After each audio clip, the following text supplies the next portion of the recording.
O que você faria se estivesse dirigindo um trem com 240 passageiros e visse uma figura feminina parada nos trilhos, de braços abertos, mas a central de controle jurasse que não havia absolutamente ninguém ali? Esta é a história de um maquinista brasileiro que viveu exatamente isso numa madrugada de outubro. Um milagre que salvou centenas de vidas e que mudou para sempre um homem que nunca havia acreditado em nada que não pudesse tocar com as próprias mãos. Escreve aqui nos comentários de qual cidade você está assistindo agora. Pode ser de São Paulo, do Rio de Janeiro, do interior de Goiás, de qualquer canto desse Brasil imenso. Escreve o nome da sua cidade ali embaixo, porque esse testemunho foi feito para chegar onde você está. E eu quero saber de onde cada pessoa veio até aqui hoje. Márcio Antônio Silveira tinha 52 anos quando aquilo aconteceu. Em 28 anos operando trens na malha ferroviária do interior de São Paulo, havia acumulado mais de 40 mil horas na cabine. Era o tipo de profissional que outros maquinistas consultavam quando tinham dúvida. Não porque era o mais novo, mas porque era o mais confiável. Colegas o chamavam de relógio, porque Márcio tinha aquela precisão de homem que faz tudo certo toda vez, sem drama, sem atalho. 28 anos de trilho ensinaram para Márcio duas coisas com clareza absoluta: que trem não mente, e que sentimentalismo não para composição. Você aplica freio na hora certa ou não aplica. Você segue o protocolo ou não segue. Não há meio termo, não há oração que substitua procedimento. Márcio havia se casado com a Rosângela aos 26 anos. Tinham 2 filhos adultos, o Tiago de 29 e a Letícia de 26. A Rosângela era mulher de fé profunda, católica desde criança, que tinha imagem de Nossa Senhora na sala e que rezava o terço toda noite antes de dormir com aquela constância que Márcio havia aprendido a respeitar mesmo sem compartilhar. A diferença entre os dois nunca havia sido problema de verdade. Rosângela rezava, Márcio trabalhava.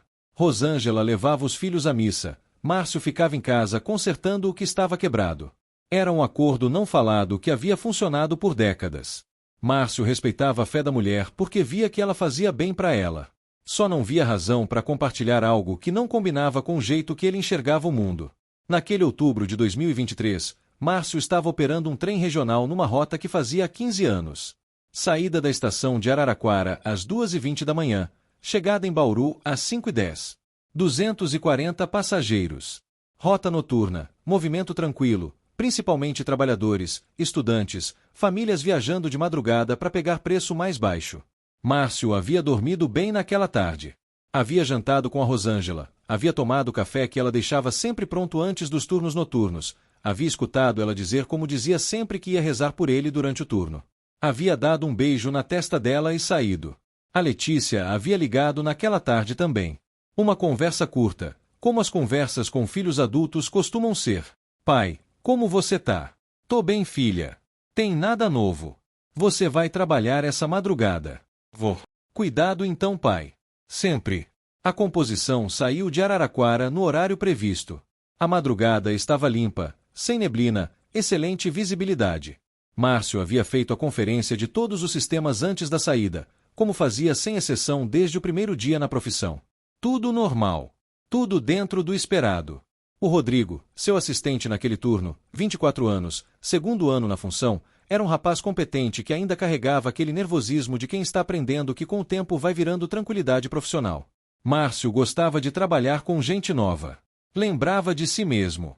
Boa noite de trabalho, capitão, Rodrigo havia dito quando subiram na cabine. Márcio havia sorrido. Capitão era apelido que os mais novos usavam para ele. A viagem seguiu seu ritmo normal nas primeiras 2 horas. Márcio e Rodrigo conversavam sobre o trabalho, sobre as paradas técnicas programadas, sobre um trecho que havia sido reformado recentemente e que havia melhorado o tempo de percurso em quase 8 minutos. Conversas de profissional que conhece o ofício. Às 4h17 da manhã, quando a composição se aproximava de um trecho de linha reta a uns 70 quilômetros de Bauru, Márcio começou a sentir algo que não tinha nome técnico. Não era nervosismo. Márcio não ficava nervoso. 28 anos de trilho garantiam isso. Era outra coisa. Uma calma que não vinha do estado normal de quem está trabalhando. Uma serenidade que chegou de repente sem motivo aparente, como se o volume do mundo tivesse sido baixado e algo mais tranquilo tivesse ocupado o espaço. Rodrigo percebeu a mudança na expressão de Márcio. Tá tudo bem, capitão? Márcio balançou a cabeça sim. Mas ficou intrigado com aquela sensação. Em 28 anos nunca havia sentido nada assim numa cabine. Às 4h23, A composição entrava num trecho reto de quase 3 quilômetros com visibilidade máxima à frente. Márcio conhecia cada metro daquela linha de cor. E foi então que ele viu. A uns 200 metros à frente, nos trilhos, havia uma figura feminina, de pé no centro dos trilhos, com um vestido longo azul claro que se movia levemente como se houvesse uma brisa que não existia. Um véu branco cobrindo parte da cabeça. Os braços levemente abertos para cada lado. Parada. Completamente parada. Com aquela calma de quem não tem medo de nada que esteja vindo. A velocidade da composição era de 110 km por hora. Márcio reagiu com os reflexos de 28 anos. Corte de tração, freio de emergência máximo, acionamento do alarme sonoro, tudo em menos de 2 segundos. A composição começou a frear com aquele som característico de metal contra metal que qualquer maquinista conhece e que nenhum passageiro quer ouvir de madrugada. Central de controle, freio de emergência aplicado. Figura nos trilhos no quilômetros 247 da rota Araraquara-Bauru. Márcio transmitiu pelo rádio com a voz firme de quem está no meio de um procedimento. A resposta veio em segundos. Márcio, aqui é controle. Estamos verificando. Os monitores mostram linha livre na sua posição. Linha não está livre. Tenho visão direta de pessoa nos trilhos, Márcio respondeu, os olhos fixos na figura que havia parado de se mover e que agora parecia olhar diretamente para a cabine. Rodrigo estava esticando o pescoço tentando ver. Capitão, eu não estou vendo nada nos trilhos. Tá bem na frente, Márcio disse sem tirar os olhos.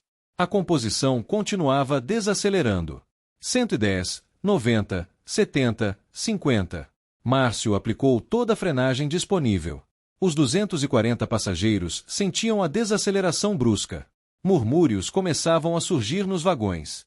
O que impressionava Márcio não era só a presença da figura nos trilhos. Era a calma dela. Ela não corria.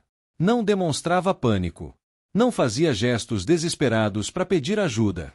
Ficava ali, de pé, com os braços levemente abertos, olhando para a composição que vinha em direção a ela com aquela serenidade absoluta de quem sabe exatamente o que está fazendo. O vestido azul parecia ter uma luminosidade própria. Fraca, mas presente. Às 4 da manhã, numa linha escura no interior de São Paulo, aquela luz não tinha explicação física. E havia um cheiro. Márcio percebeu de repente. Flores. Forte, presente, impossível de ignorar numa cabine que normalmente cheirava a metal e lubrificante. Um cheiro de flores que não tinha origem nenhuma. 30 km por hora. 20. A composição estava parando. A figura nos trilhos ficou onde estava até a composição reduzir a velocidade para menos de 15 km por hora. Então ela se moveu pela primeira vez. Não para sair do caminho. Ela se virou levemente, como quem está satisfeito com o que viu, e simplesmente desapareceu. Não foi embora andando. Não se abaixou. Não correu pro lado. Estava lá e depois não estava mais. A composição parou completamente a uns 30 metros de onde a figura havia estado. Márcio ficou parado na cabine por alguns segundos, as mãos ainda no painel, o coração batendo de um jeito que não batia há muito tempo. Rodrigo ao lado estava silencioso. Controle. Composição parada no quilômetros 247. Figura nos trilhos não está mais visível, Márcio transmitiu. Márcio, equipe de inspeção a caminho. Mantenha a posição. Os técnicos vão verificar a linha. A equipe de inspeção chegou em 12 minutos. Percorreram os trilhos com lanternas nos 200 metros à frente da composição. Nada. Nenhum sinal de presença humana. Nenhuma pegada na terra ao lado dos trilhos, que estava úmida daquela hora da madrugada. Absolutamente nada. Linha completamente limpa. Capitão, o chefe da equipe de inspeção disse pelo rádio. Pode continuar. Mas antes que Márcio respondesse, outro comunicado chegou pelo canal de controle. Márcio, aqui é o supervisor-geral. Acabamos de receber relatório de uma carreta que tombou na rodovia que cruza a ferrovia no quilômetros 253. Tombamento ocorreu às 4h21 da manhã. A carreta está atravessada na passagem de nível. Se você tivesse chegado no horário programado, teria alcançado aquela passagem às 4h26. Silêncio na cabine. Rodrigo ficou pálido. Márcio ficou olhando pro painel por alguns segundos. A passagem de nível do quilômetros 253 ficava a exatamente 6 km de onde a composição havia parado. Com a velocidade que estavam antes do freio de emergência, teriam chegado àquela passagem em aproximadamente 3 minutos e 20 segundos depois do tombamento da carreta. Uma carreta atravessada numa passagem de nível. Um trem regional em velocidade de cruzeiro. 240 passageiros. O supervisor continuou. A carreta carregava material de construção. Está completamente travando a passagem. Não havia como desviar. Se a composição tivesse chegado ali em velocidade normal, o impacto teria sido inevitável. Márcio ficou quieto por um tempo longo. Rodrigo ao lado também não disse nada. O silêncio na cabine tinha uma qualidade diferente de qualquer silêncio de madrugada que Márcio havia vivido em 28 anos. A composição retomou a marcha às 5:20, depois que a carreta foi removida da passagem com a ajuda do pessoal rodoviário. Chegaram em Bauru com 42 minutos de atraso. Os passageiros foram informados de uma parada técnica de segurança. Nada além disso.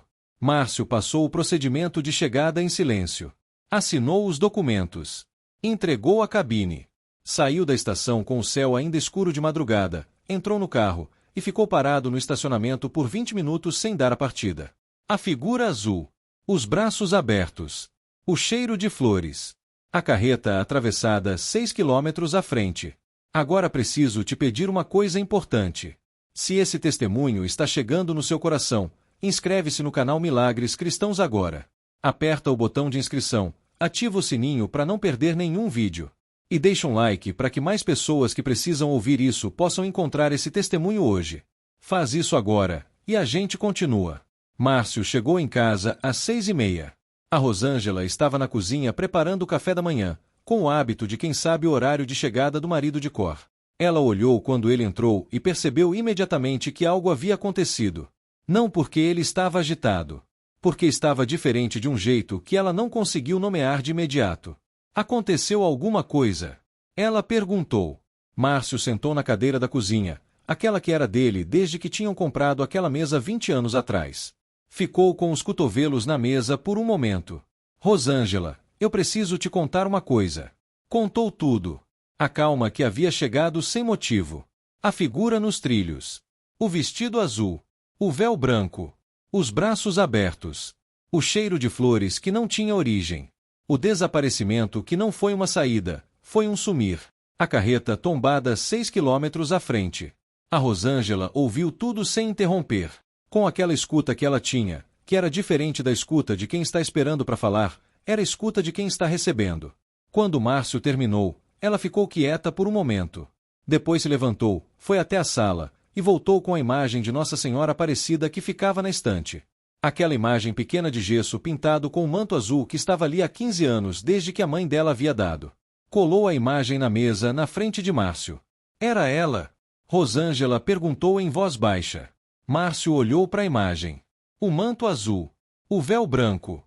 A postura de quem tem os braços levemente abertos. A expressão serena. As mãos de Márcio tremeram levemente. Primeira vez em 28 anos de profissão que as mãos tremiam. Era ela, ele disse. A Rosângela fechou os olhos por um segundo. Quando abriu, havia lágrimas. Ela disse em voz baixinha, eu estava rezando quando você saiu ontem. Fiquei rezando para Nossa Senhora proteger você durante todo o turno. Acordei às 4 da manhã sem conseguir dormir e fui para a sala rezar mais. Às 4 da manhã, Márcio disse. Às 4 da manhã, ela confirmou. Fiquei lá até às 4:30 pedindo pela sua proteção. Às 4:23 havia sido o momento da figura nos trilhos.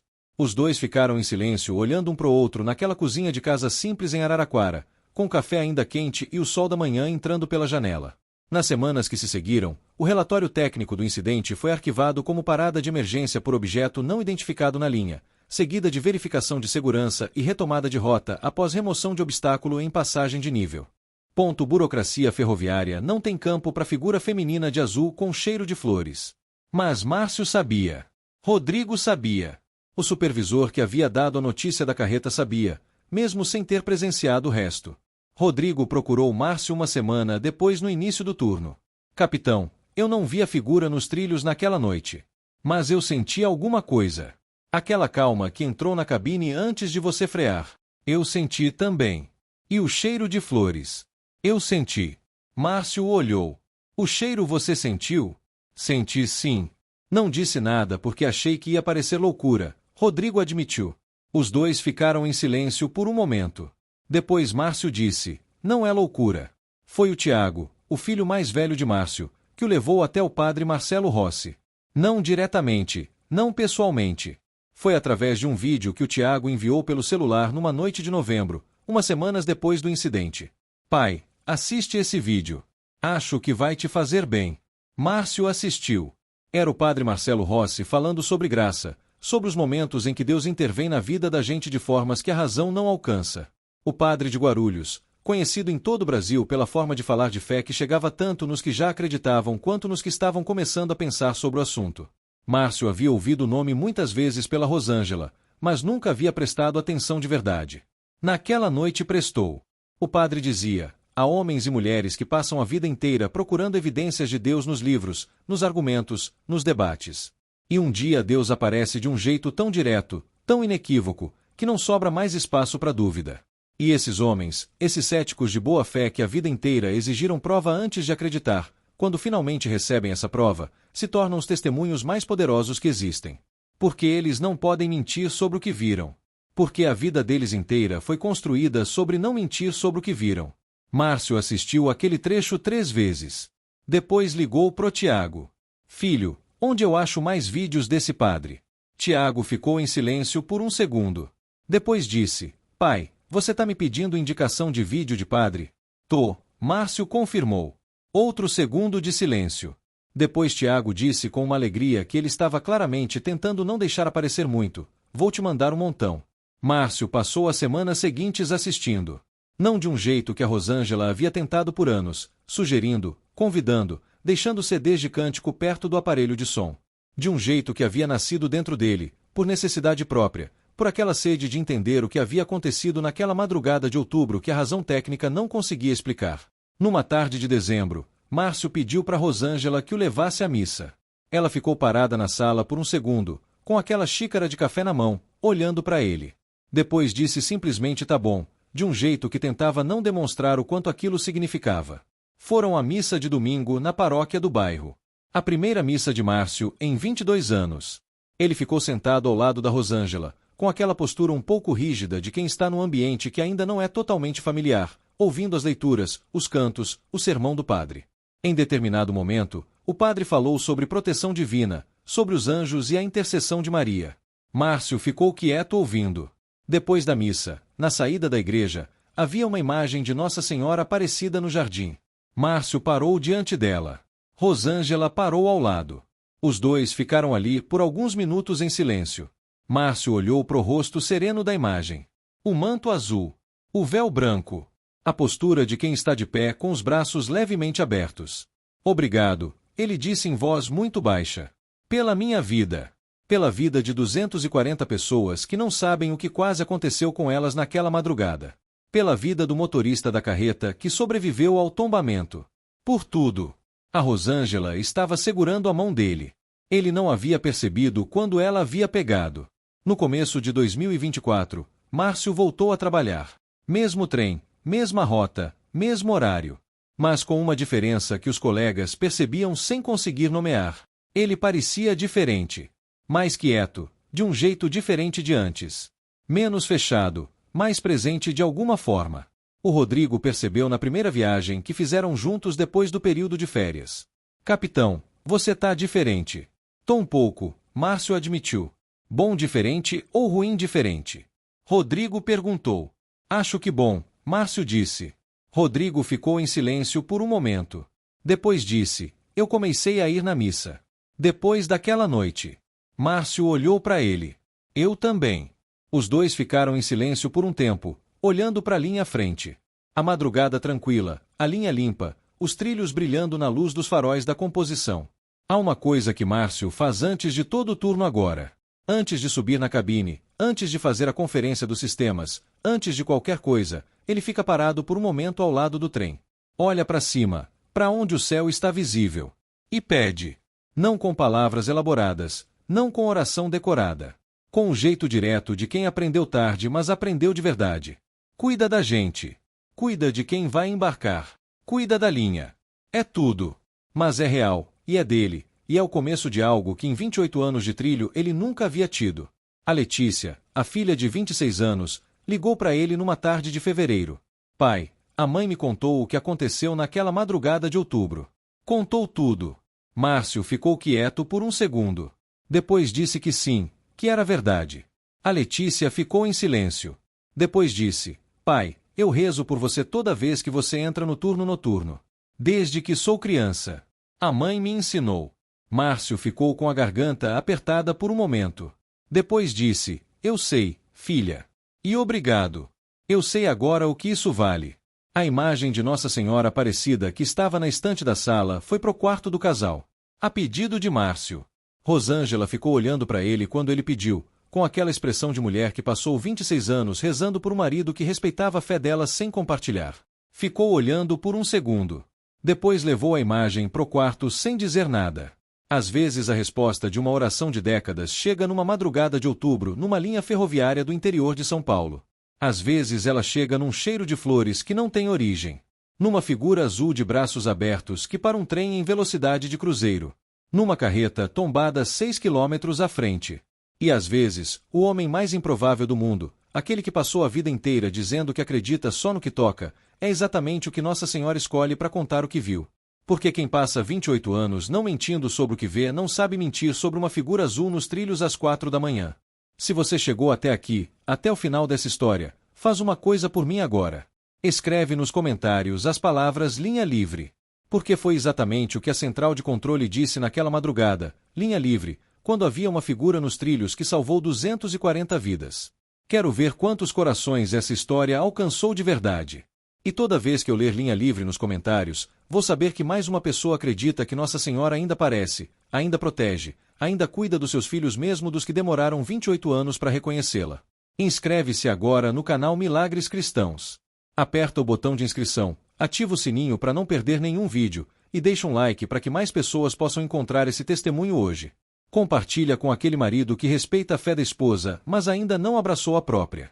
Com aquele pai que a família inteira reza por ele sem que ele saiba.